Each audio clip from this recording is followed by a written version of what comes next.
All right, this week on the latest episode of the Big Show, the Black Reel Awards are 4 days away. Biggest night in Black Hollywood. Don't say anything, you other two people on here who belong in other groups.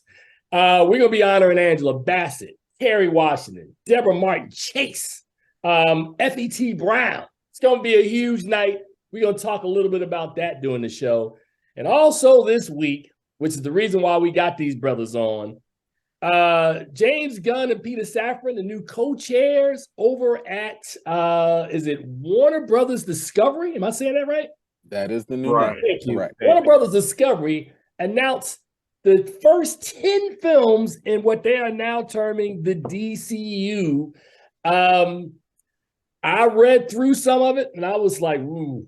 So there's going to be some changing times as James Gunn brings the expertise he learned at Marvel over to DC. I want to find out what my crew thinks about that. We'll have all that and more on episode 524, Keeping It Real with Film Gordon. Let's get it. All right, and welcome to the latest episode of Keeping It Real with Film Gordon. I am Tim Gordon. I am joined by the man, the myth, Charles Kirkland Jr. Charles, how you doing, brother? Man, it's a real pleasure for me to be here. And you know what? You're the second one today to call me the man, the myth, the legend. I don't know what I'm doing, but I feel good about that. All righty. All right. Well, that's good. I feel good about that. Cool. And also joining us from the windy streets of Chicago is the man. I mean, we just basically call him E-Man, but his name is Emmanuel Noisette. E, welcome back to the show. I think this is your first show of the new year, man. So happy New Year, bro. Welcome back. Thank you so much. Happy New Year to all of y'all. All right, and last but not least is a face that many of you, if you've watched this show, have never seen on our show before, but it's a brother that I met several months ago at a film festival here in DC. Seen him at some screenings. You know, this brother's on his grind and on his hustle. We found ourselves in the same press room today for a junket for a film that I'm supposed to talk about, but we're gonna take a hard pass on that joint. But Philippe Patterson from Taj Magazine, am I getting that correct? Yeah, it's from Taj Magazine. All right, bro. Welcome to the show, man. Welcome. All right, so before I get started today, just as a point of reference, when I said the Black Reel Awards were 4 days away, Charles knows that we launched our first ever Black Reel Award press tour, like our own, tour of stations locally in Washington, D.C. this morning. I was up at 6:45 this morning on WUSA talking about the Black Reel Awards. I'll be over at Channel 7 tomorrow at 10 o'clock in the morning, and I'll be over at WTTG on Monday, Fox 5, talking about the Black Reel Awards. So as we now are in our 23rd year with a roster of people that are very impressive, plus presenters like Sally Richardson and Courtney B. Vance and Ruth E. Carter. I mean, the show is the show, man. So I want you guys to tune in on Monday night at 8 p.m. at blackreelawards.com. Blackreelawards.com. Black Reel Awards, REEL awards.com for what is going to be our signature show of the year. Charles Kirkland, you wrote on this show this year, as you did last year. Briefly talk about how you feel about how the show came together, because I don't even think you know all the elements that are in this show yet. Well, I don't know all the elements, but I just write. And so one of my sincerest pleasures last year was Coleman Domingo reading the In Memoriam script, and we've talked about that a couple times. And I'm just happy to announce that he's coming back again this year to do our In Memoriam script again. I got a chance to take a peek at it, and he's just incredible. I got a big man crush on Coleman Domingo for bringing life to my words in a way that I never thought possible. So I'm excited. We got a record number of recipients coming out, recording acceptance speeches. It's going to be on fire. This is going to be a big show, a big show, and a lot of surprises. So to Charles's point, man, and I really want the public to understand and know this, right? That, you've been doing this since 2000, right? And, I tell people on the team all the time, bro, I remember, a matter of fact, I use this phrase.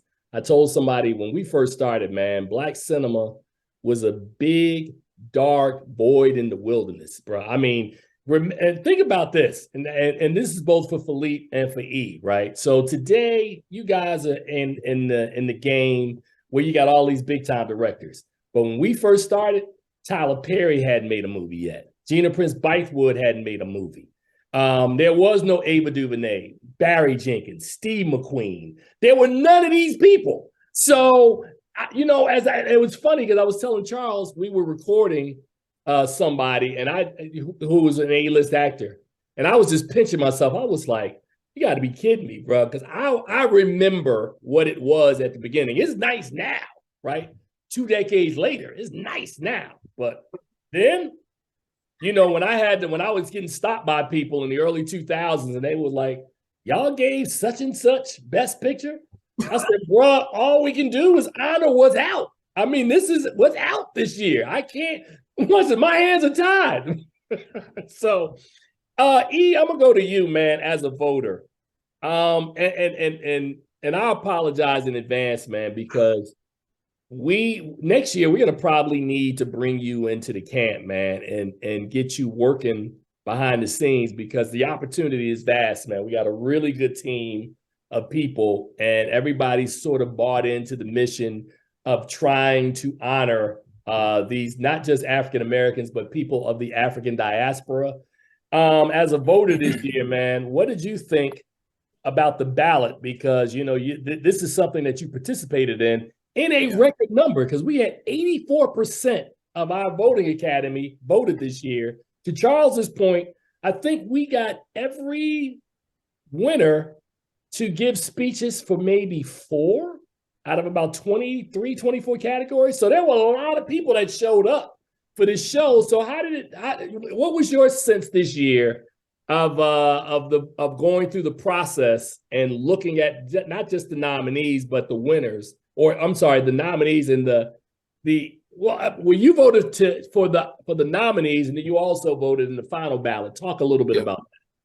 No, listen, I think, what the overwhelming feeling that I would get, and this is like the moment I saw the nominees, the moment I'm like voting, all the way till I'm casting my final ballot or vote, was a sense of pride. Like I was just really, really happy because despite the many critic groups that I'm in, the nominees, what gets recognized here is truly, truly unique. And I'm like, oh, great. For example, The Nanny. I have not seen that in many other groups even be voted on. You know what I mean? So I'm sitting here like, good. I'm just glad that like award systems like this exist for us to be able to give these creators and these performers and talent the recognition that they deserve. This is why this space was created. And I was just like, yo, I'm just glad, my voice, even if it's just a small one, can be heard in terms of voting for these things. Whether they win or not, I'm just glad that they're here. I'm glad that someone saw it. I'm glad that someone recognized them. So pride is really just how I felt throughout the whole thing. All right. And you talked about Nanny. I mean, we got an extensive list of names. I mean, we missed Danielle Deadweiler. We've missed Janelle Monáe. There's just so many things that just make you happy to see our names being recognized. So yeah, you're right, man. This is a proud moment for the Black Reel Awards. So Philippe, there's been so much chatter. I know there was a story written by I'm not going to say his name, written by a brother I met in Toronto for the first time, and Sean Edwards, who wrote a rebuttal piece, met him we were at the same event. E, were you there at the mixer, the Rotten Tomatoes mixer? I was not there, but I know exactly who you're talking about because I literally sat next to him yesterday at a screener. So, and I've been in the middle of all of this. So continue. So wait a minute. So let me just go back because I'm gonna hit Philippe with this question. I'm at a mixer And, you know, whether, I don't know how you want me to say this, but I'm just going to tell the truth because the show is called Keeping It Real. I'm not in Rotten Tomatoes, right? And I'm not in Rotten Tomatoes because I don't qualify to be in Rotten Tomatoes. When Rotten Tomatoes came along, I was 10 years in the game. So as I told them, it wasn't no upside for me being in there. I'm good. I'm doing what I'm doing. I don't need Rotten Tomatoes, right? So I'm at this mixer and I run into this dude. And I'm like, man, I know you. You know, I read your stuff on Twitter. I said, man, we need to bring you under the fold, put you under the umbrella and get down with us, which we now are going, we're going to put that on hold after that article. Sean met him the same day. So Sean called me up and he was like, did you meet this dude? I said, yeah, I met him the same day you met him, right? So we read this article and then Sean gets me and another guy that does our show, Wilson Morales, on the phone, and we talk back and forth. We exchange numbers. We talking to my man over who runs ABFF. I'm not giving out any names, but you know who I'm talking about. So all these people are in the mix because everybody's mad that, you know, the article talked about not just the big white shows, but the whole entire ecosystem is failing Black women. Now, you heard Philippe at the top of the show. We honoring Angela Bassett and Kerry Washington and all these other people, right? Plus, that's not even counting people we've honored in the past, people we honor in this year. So the article is blatantly wrong because if you'd have done a little research, you'd have figured out, right, you'd either figured out, I could just say, not the Black shows are ignoring them, but like all white shows are doing it. You could have said that. Nobody would have said anything, right? Or you could have done the research, figured out the Black Real Awards, AFCO Awards, ABFF Honors, Celebration of Black Cinema, the Image Award, all those shows out there that honor Black women on the regular, right? So you could have said that. So having said that, Philippe, and also looking at the Andrea Risenborough, yeah. Thank you. Piece. Because even today, I don't know if you saw it in the trade today, Clayton Davis, the guy I know, friend of ours, wrote a piece that Andrea Risenborough is not the reason that the Black women didn't get nominated. The system is. And I'm like, y'all leave it alone. The Oscars are a flawed, I'm sorry, Philippe, I'm gonna get to you in a second, but this is a mini rant. The Oscars are a flawed animal. I've been saying it on this show for 14 years, right? And people would always tell me, well, if you don't like the Oscars, you need to get your own show. I did. I got my own show. So I'm telling you, as a person who organizes a show, gets nominees, you know, I think I'm okay. I'm not going to toot my own horn. I think we all right? But I don't like the model of the Oscars because even if you let Andrea Risenborough go, right, and you know you're not going to rescind her nomination, the fact that you allowed that to happen at a person who didn't get a BAFTA, a Critics' Choice, a Golden Globe nomination, literally just pops up like, hello, at the Oscars, and y'all let it fly, it could happen next year or 5 years down the line or 10 years down the line. So after that whole long introduction, Philippe, why is it important? Because I know you're not a voter yet, but why is it important that shows some of these Black awards organizations exist? And I would say, is it because they're a safety net in years like this where there's no Viola Davis, there's no Janelle Monáe, there's no Danielle Deadwyler? Are these shows safety nets? Or are they necessary for us to be FUBU, for us, by us, to honor us on an annual basis? I think it's completely necessary. I mean, because I think people get confused about what's actually art, what are artists, because they think Oscars like the end all, be all. And when you watch the films, you're just like, how did they get nominated? What? I mean, one of the reasons why I looked to you up, Tim, and you, Charles, is because I remember when the Black Real Awards came out, and I was like, thank you. Because I don't know who these actors and actresses are. These movies are terrible. Because even when I voted for the AFCO Awards, and they send you all these screeners, at the end of the year, I'm looking at some of these movies, I'm like, how? How are they get funded, first of all? And then how are they get nominated and acknowledged? I mean, and I know what article you're referring to because I've been following it. So I'm trying to figure out myself how did she get nominated?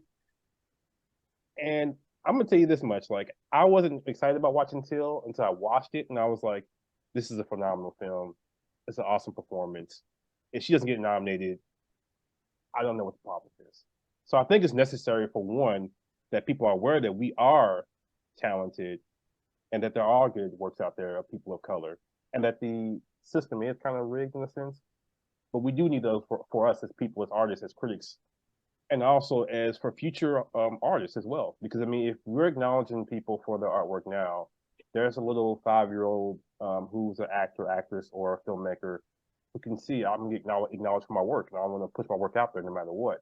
Otherwise, we'll still see people trying to go the route of being a face on a film that highly publicized for no reason at all. Like I said, I watched a film that was 3 hours long, and I was like, "What? Why?" And then I saw actresses and actors getting nominated or pushed for a nomination. I'm like, "Why?" Mm-hmm. So it's necessary, and I appreciate you guys for having a platform. That's the reason why I joined up with your buddy Kevin, Tim. Cause I appreciate his work. I covered it for Taj Magna, also bought some tickets for it. Cause I'm like, hey, I don't only want to cover it, I want to support because this is good work. This is what people need to see, not just what's at the box office, what Marvel puts out, what Netflix puts out. Like, this is what we need, and I appreciate the Black Widow Awards. And I know I'm not a member, but I want to support you guys anyway, which way I can, because this is what's necessary for us. Well, let me just say this, man, and I'm gonna leave the Black Real Award part alone because I almost feel like I'm doing like a personal endorsement. I mean, I'm proud of it because of what it's become, right? And I'm one of the few people, along with my board chair, who literally was there, and I always love telling the story. And I don't know, Eve, you ever heard this? I remember one year, I want to say, I don't know, it might have been the fourth year. I remember being on the floor of my co-founder's house. We were in a brownstone in in Northeast DC, sitting on the floor, me, the chairman of my board, and my co-founder, because we had programs that we had to present at the show that night that had come in without tassels. And we are sitting on the floor with our sleeves rolled up 3 hours before the show, putting tassels on awards. So I think about stuff like that, right? I think about the first year we ever did a live show where we were at a restaurant, Charles, the Catavez on 14th Street. I mean, on U Street. Yeah. And it was U Street, on U Street. And of having 100 people in the room, and I thought it was a big deal that night, that we literally had two nominees in the house. I was like, damn, we got nominees here. Of course, the nominees didn't win. But hey, thanks for coming out. So there are a lot of really good Black Real Award stories that I've been blessed to participate in, and the fact that it has become a platform that so many people support now. I got a wonderful email this morning, and I'm gonna move on. I got a wonderful email from a site, and I can't remember what it's called, but they sent us an email that said that despite the fact that the Oscars are coming up, that they were really gonna cover the Black Real Awards because they were big fans of what we do. So that's when I woke up reading that this morning. I was like, oh, okay, cool. So it makes getting up at 4 o'clock in the morning to go and do a television spot at 6 in the morning a little worthwhile, man. So it's a lot of fun, man. So I hate to keep coming across to both E and Philippe as the super old guy, but I've been doing this for 30 years, man. I've seen some stuff. Charles teases me all the time because, they would always mock me at screeners. Yeah, I've been doing it for 25 years. He is old. Hey, man, call me. I look good, though. What's up? I look like I could be Philippe's older brother. Hey, can I just jump in real quick on the whole awards thing? Yes. I just want to say that, like, there is nothing actually broken. The system is not broken. It's literally working the way it's always intended to work. And this is what I've been trying to tell people. The only reason we pay attention to the Oscars is because of legacy. That's it. The ratings continuously drop. Why? Because don't nobody really care about the Oscars, but because of legacy, because it's just been there and tradition, it continues to just stay relevant. It's not popular, it's just relevant. Now, the other thing is, look at the voting body. The voting body, as they've been reporting, is like over 90% white, males, older, etc. And here's the thing, I keep trying to tell people, I'm not going to go out my way and say that the voters are racist. I'm just going to say that people are going to be drawn to what they want to see. So when I hear reports about, the voters didn't want to even see Get Out, I understand it, because you probably didn't think that movie was for you. Now, on a surface level, we should say, as critics, professionals, you have an obligation, if you're voting, to watch everything, right? But I'm going to be real, because we keeping it real here. If I see two movies, let's say Nope and Banshees of Inisherin, I might lean towards Nope first.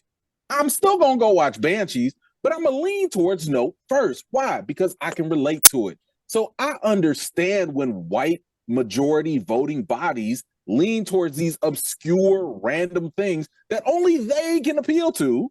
And all of a sudden, they just so happen to never see Black, related things or other things, right?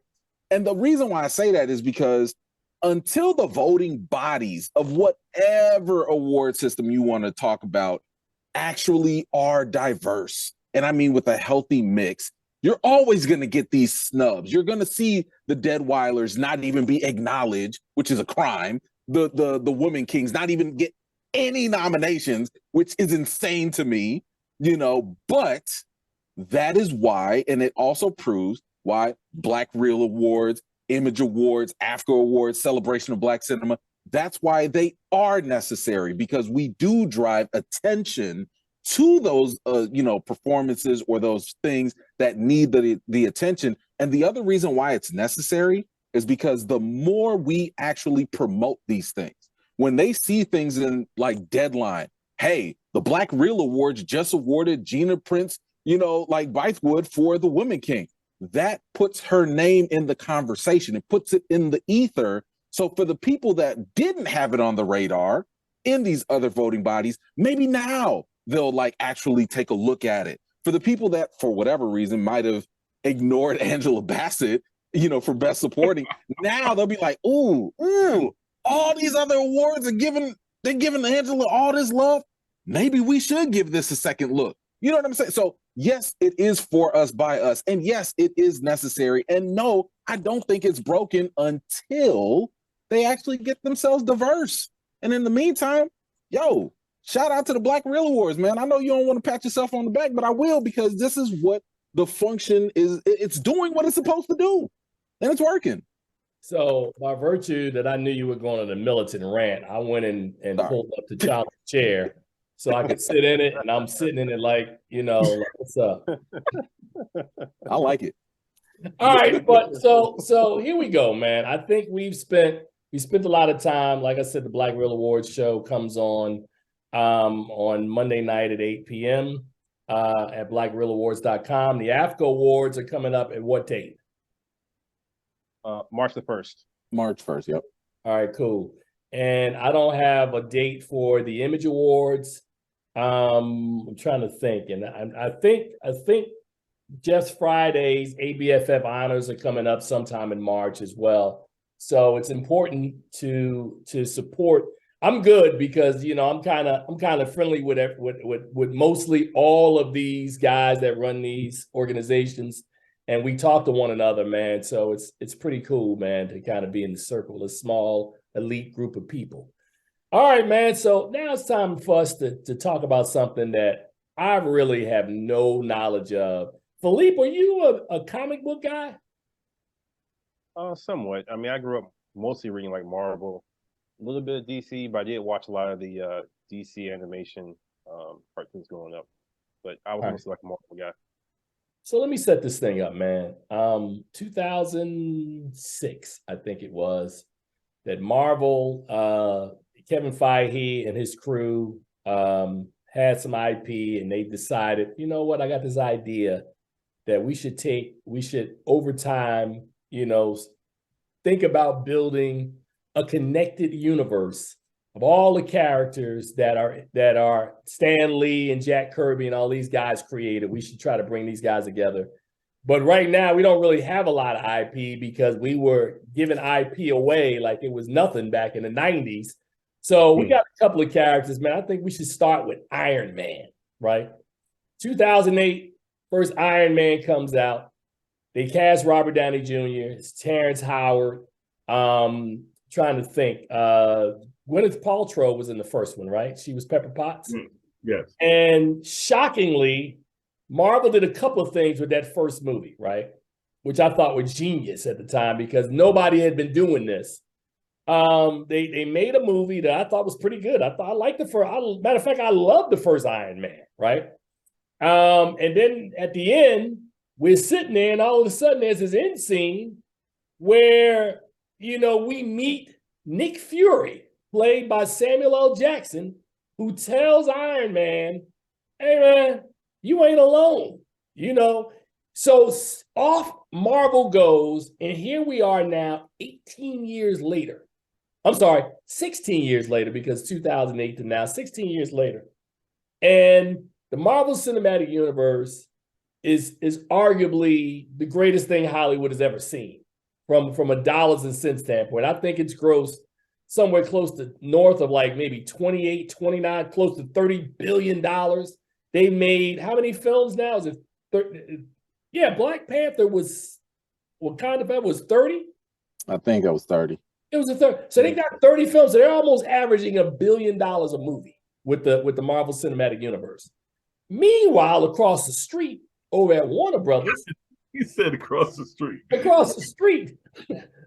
and I'm saying this and laughing and chuckling because unlike Marvel, who had given all their IP away, Spider-Man was someplace else. He was over at Sony. Blade was someplace else. All of these properties was someplace else, right? Meanwhile, across the street, Superman is in-house. Wonder Woman is in-house. The Hulk, I mean, not the Hulk. Aquaman, all of the characters that we know. Batman was Batman in-house when they first started?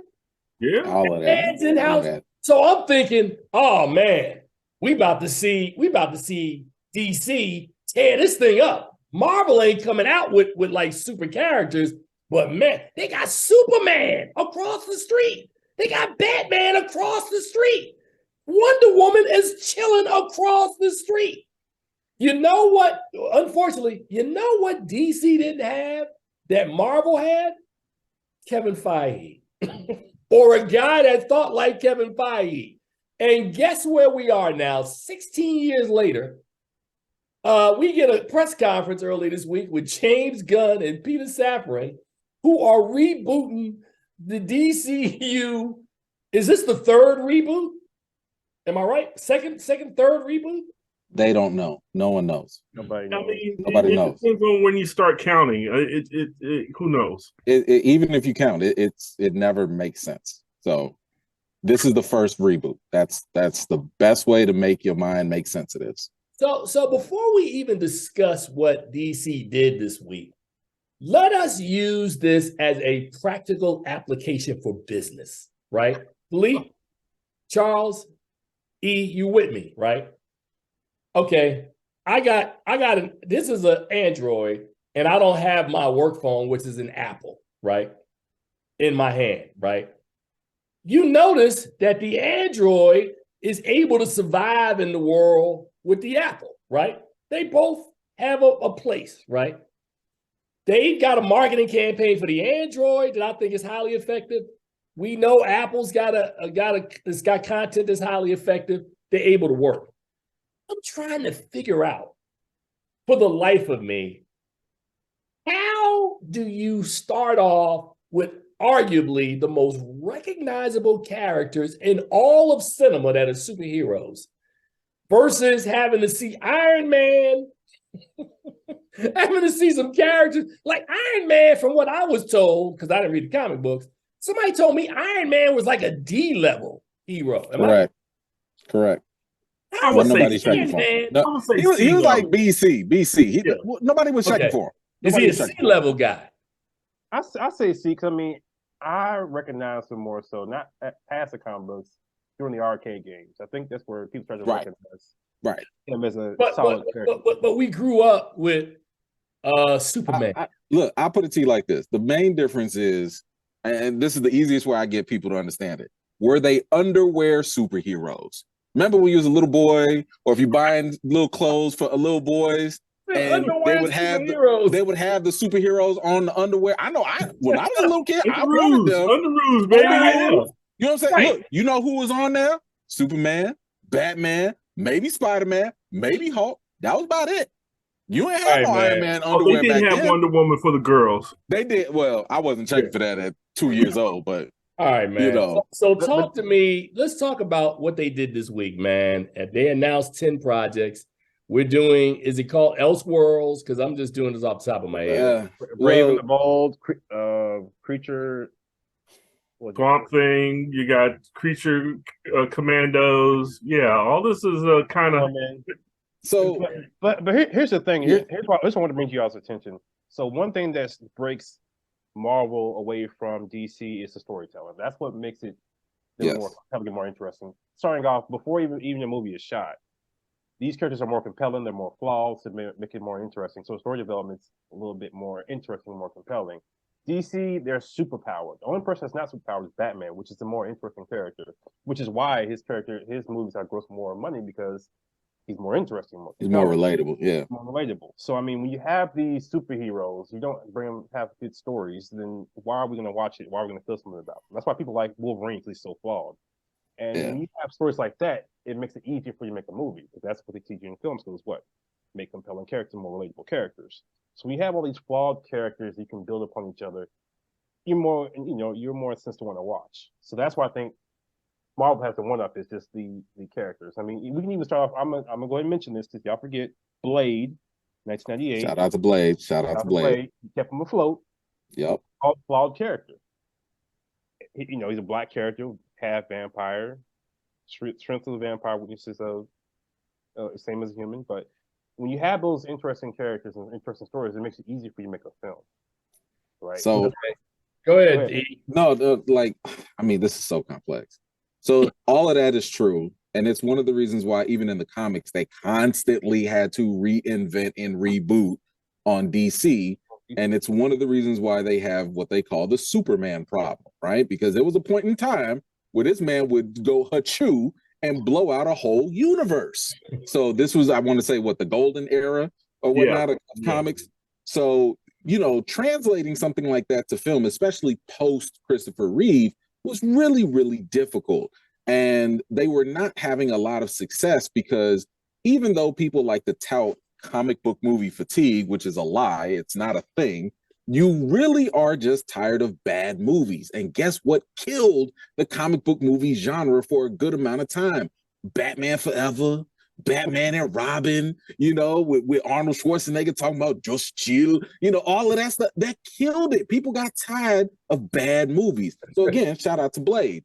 But now for DC, when they see Marvel coming out of nowhere with B-C list characters that nobody really is checking for, all of a sudden making noise, they're like, wait a minute, we can do that too.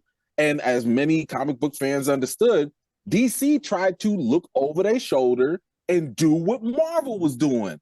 But the problem is, as you mentioned, they didn't have a Kevin Feige. Now, I want to highlight what that actually means.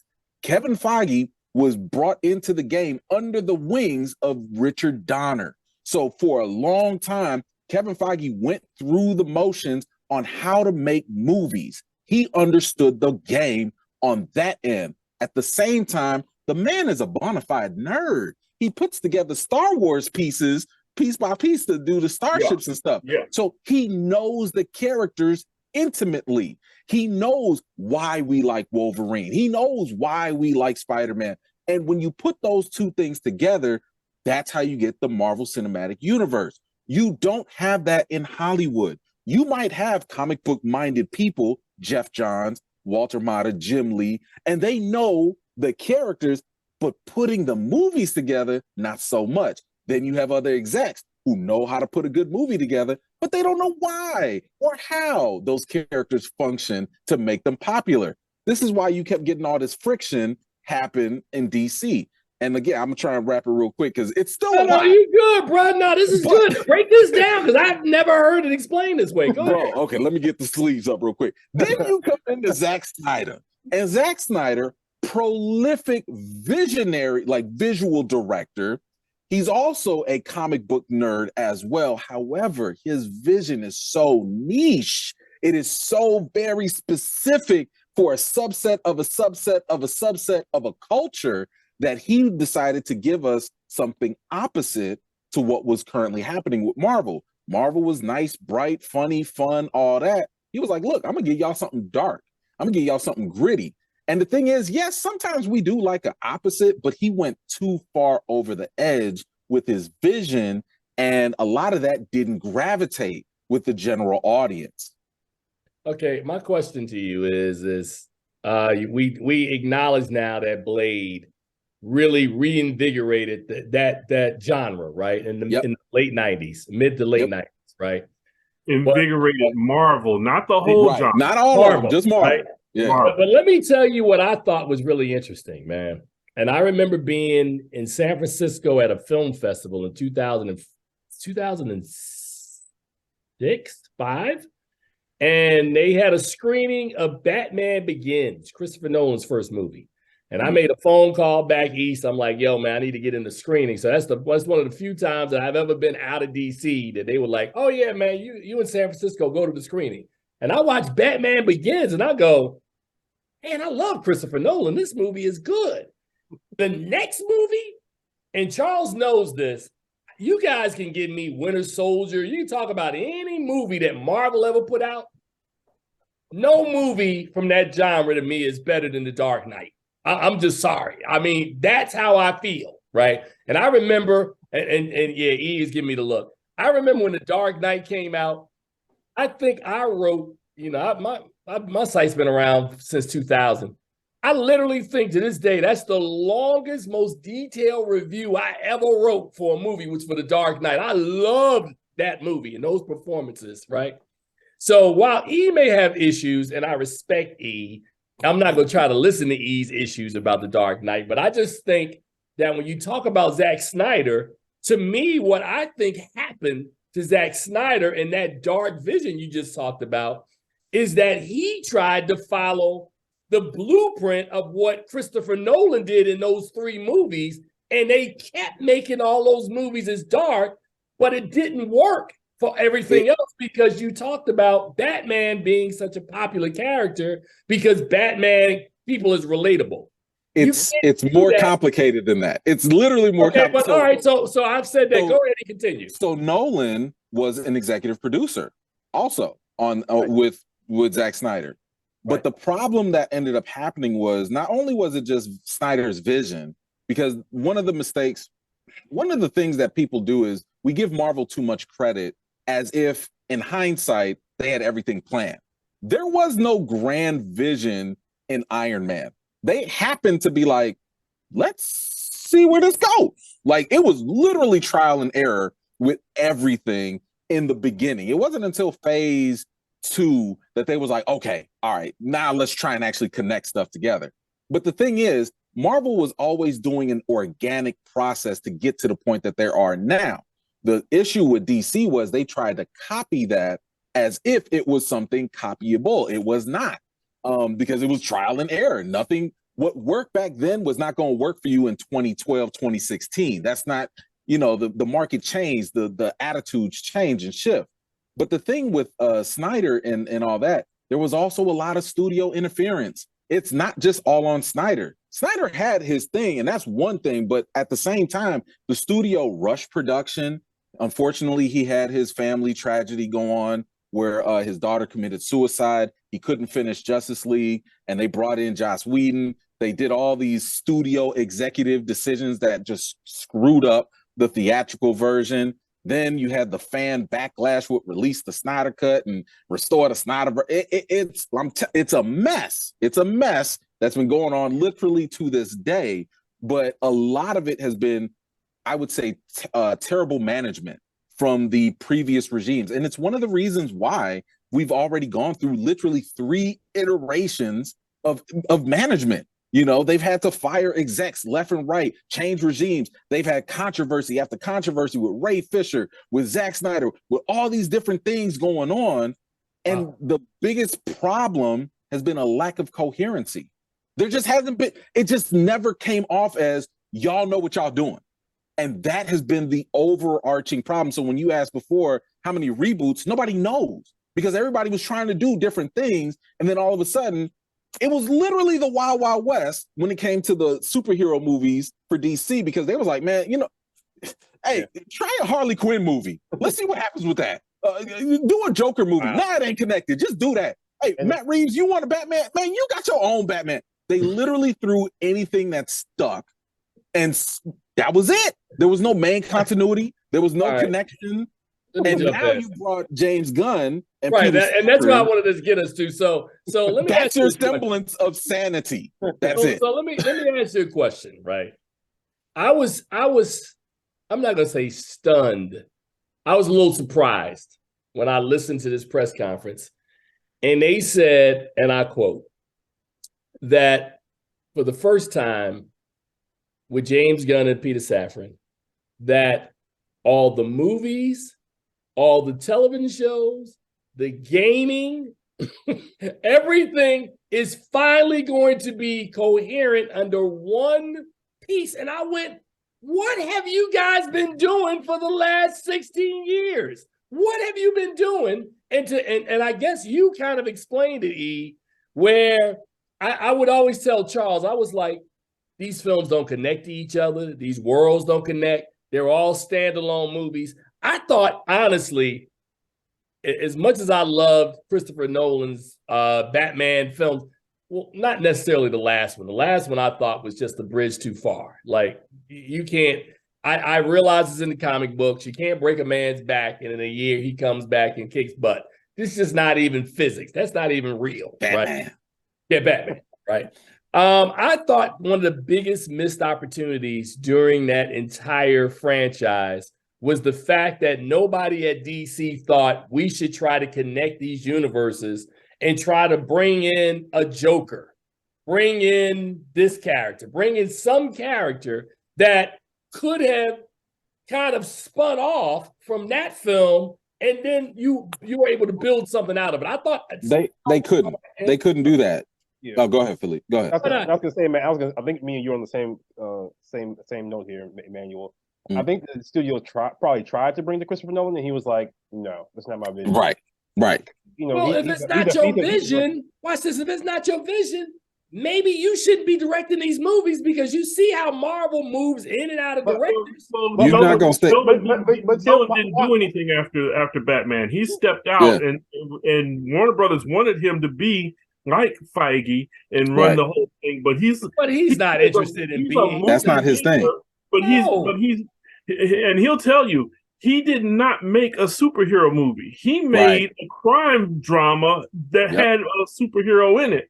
So that genre is not really his to buy into. That's why he never stepped up to the Warner Brothers plate. He's like, that's not for me.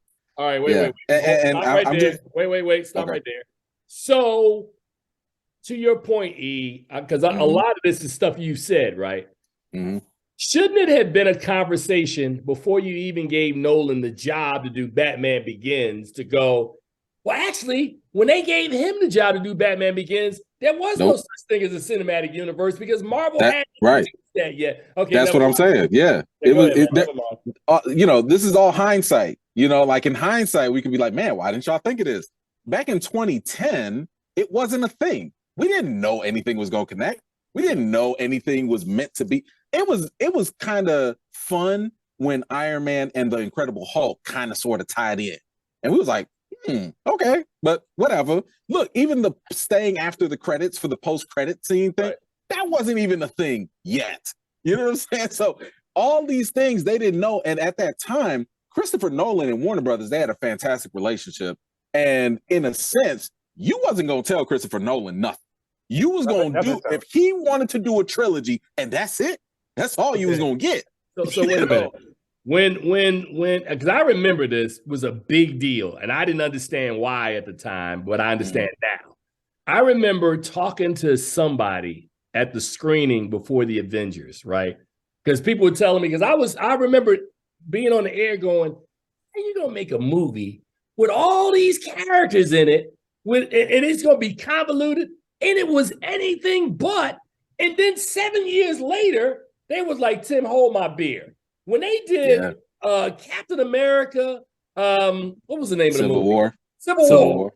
My God, that was incredible. So Marvel, you talked about earlier as storytellers, they figured out really early how to tell stories in a way that made them easily digestible to the audience, which is why people go back and see these movies so many times. And I guess I said all that to say that in 2012, when the Avengers came out, and after the success of the Avengers, I'm sure somebody across the street at DC was like, "Hey, wait a minute. They did a movie with the Hulk, Thor, Iron Man, and what was the other guy? Thor, Iron Man, the Hulk, and who? Hawkeye and Captain America. Captain America. I can't believe all y'all miss Captain America, man. I mean, so this is kind of like why I was talking about, like, you can't copy off of somebody's homework, right? Like, you can't do that, because what they ended up doing. So, okay, Marvel, by the time they got to 2012, one of the reasons that propelled them to that point for that big Avengers movie was Joss Whedon. And one of the strategies that Marvel employed was, we gonna give you the keys to the kingdom. You came in as a director, but you clearly got the vision. You a nerd. You love this.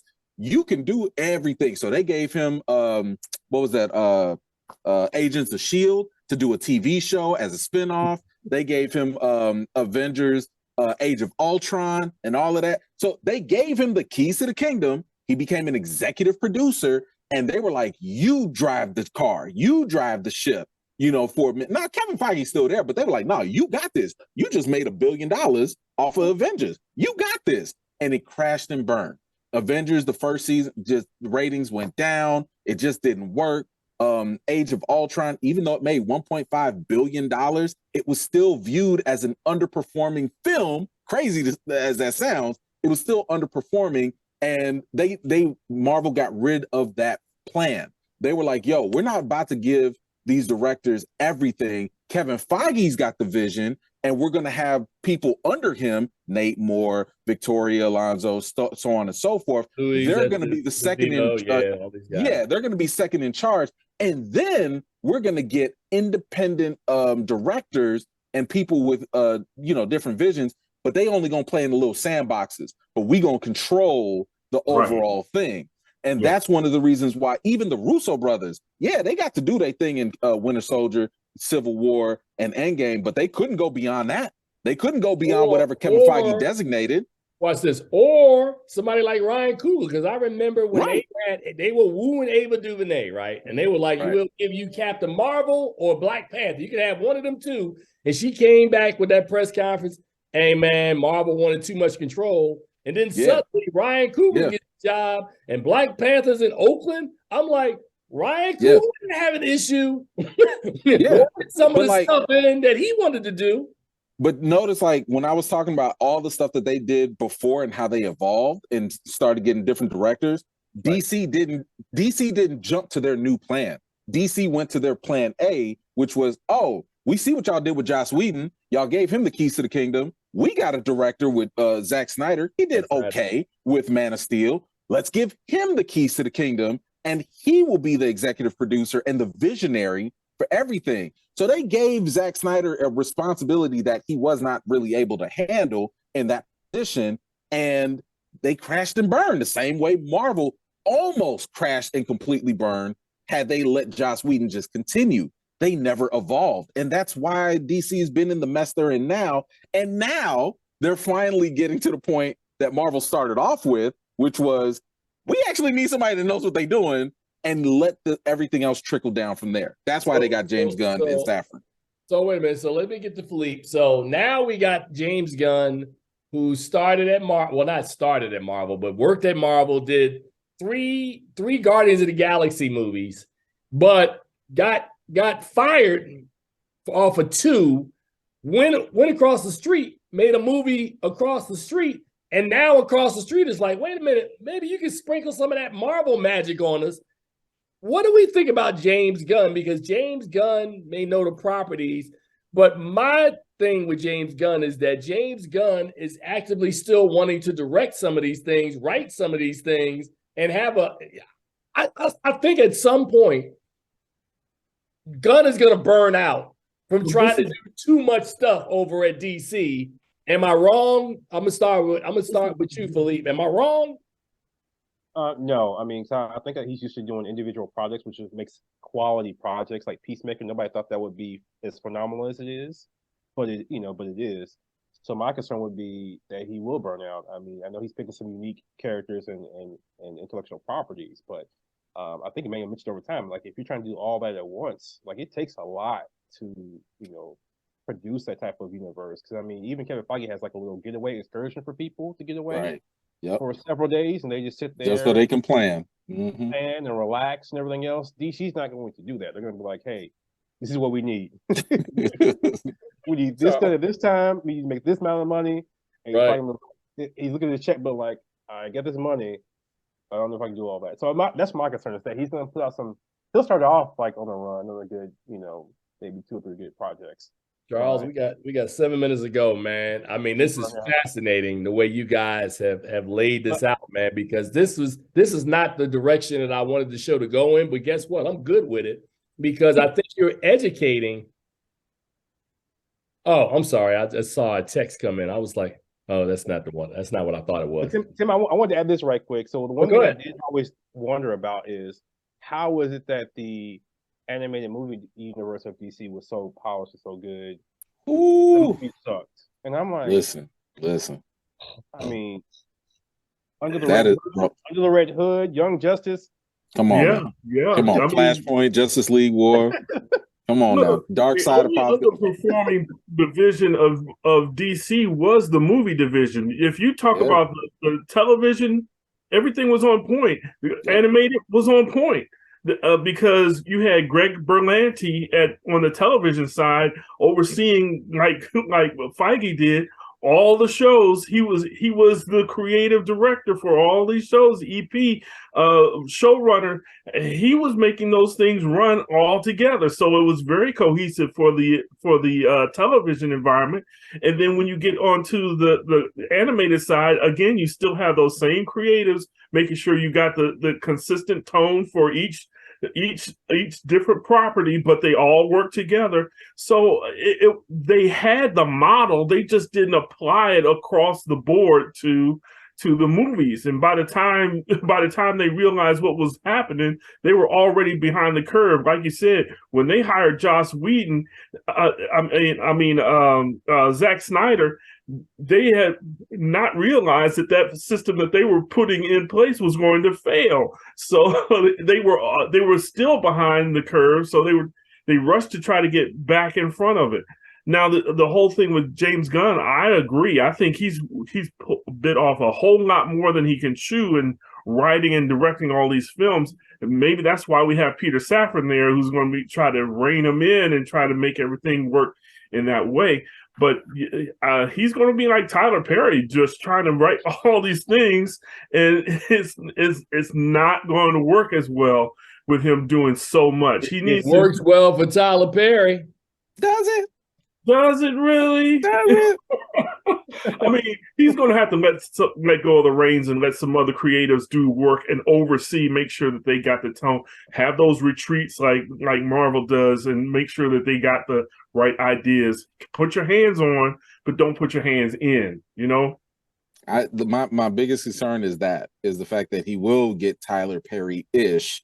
And I say that respectfully, mainly because I think that Tyler Perry has yet to really hit his actual ceiling. I think he caps himself, but that's a whole nother conversation. The thing with Gunn is stop. I'm not gonna let you get away with that, man.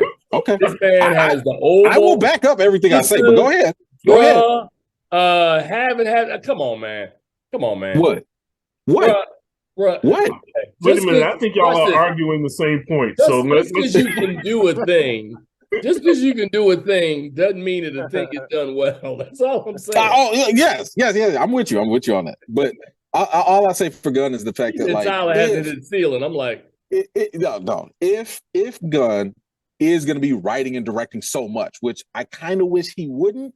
I kind of wish he'd step back a little, because I'm not talking about quality, but in a similar way, how you can tell what a Tarantino film is, that's how you can tell a James Gunn property. He has a certain level of humor. He has a certain way that he likes to appeal to the loser character and make you care about him and stuff like that. There's certain things that James Gunn is drawn to, and his voice comes out that way, right? It's very similar with Marvel. You know when you're watching a Marvel movie, like, it's very, very distinct, because all of this is coming from the top down from Kevin Feige, but he's not making it. So Captain America Civil War is not like Black Panther, right? They're two different tones. Yeah, you see the similarities, but you also understand the uniqueness.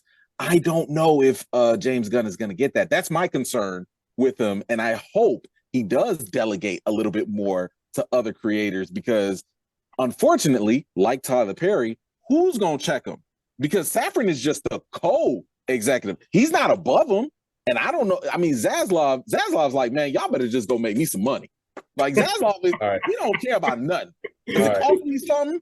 And is it going to make me something? That's all he care about. He's showing that when he first got in office. He was cutting. Cutting Batgirl, cutting everything. Gentlemen, we have 3.5 minutes to go. I need a 30-second long-term prediction. Charles Kirkland, I'll start with you. 5 years from now, what are we talking about with the DCU under the leadership of Gunn and Safran? Oh, wow. I think 5 years from now, we may be rebooting for the third time. I really, like we've said before, I really think it's all about James Gunn. If he can step out, because the tone that he wants to do and that he has done is not going to work for a property like Superman and Batman. So if he goes ahead and continues in the manner that he has been writing and doing all this stuff, it's not going to work. And the comic book purists are not going to take to the films that he's going to make. And so if you don't have that base, you're not going to do well. And I think we'll be looking at, if they don't correct this in the beginning, we'll be looking at it again in 5 years, them doing the same thing over again. All right. Well, I was going to throw it to both Philippe and E, but we got 2 minutes to go, man. And y'all are not going to adhere to my timeline, man. So Tim, give him a shot. I'm not going to give him a shot, man, because E is already long. And watch this. And I'm not mad at you. Long is good because it's very informative, and so is Philippe. Philippe, we're going to need to get you back on here, brother, because you've shown enough with your bow tie game today that we definitely need to see you back in them streets. E is the go-to when we talking about this, because E is the GOAT in the explanation. Bro, look, I mean, all joking aside, you taught me some stuff today because I ain't know nothing. I was like, wait a minute. Oh. And Charles Kirkland, all I can tell you, man, is that you know this stuff, man. Step your nerd game back up, man. Stop. See, you can't be too Tim. You need to be Charles. You need to go back to being more E-like, more Travis Hobson-like, more Shireen Nicole-like, more Julian Lytle-like. Be a nerd. Embrace your inner nerd. Look, I can be a nerd, but when you bring fellow nerds on the show, I defer and let them take my place. It's all about the smoothest dude from Chicago. Like the brothers. Look, how's the smoothest dude from Chicago I know? Also, the nerdiest dude from Chicago I know. That's even possible. He is what I call he's like an imposter nerd. He looks like a regular cool dude, but he's really a nerd. It's a very interesting line that he has managed to, this image that he has managed to cultivate. It's literally how I fooled my wife into marrying me. Say that again. It's literally how I fooled my wife into marrying me. Congratulations, bro. So we got 20 some odd seconds, man. As we tell you guys, man, in closing, please see something good at the movies. We didn't talk about any movies today, which I'm good with. But man, look, Charles, Philippe, thank you, brothers, man. You guys rocked it today. Episode 524 is a close. We'll see you cats next week. The Black Reel Awards are Monday night, 8 p.m., blackreelawards.com. Check it out. I see you fellas later on, man. You guys take care. Peace.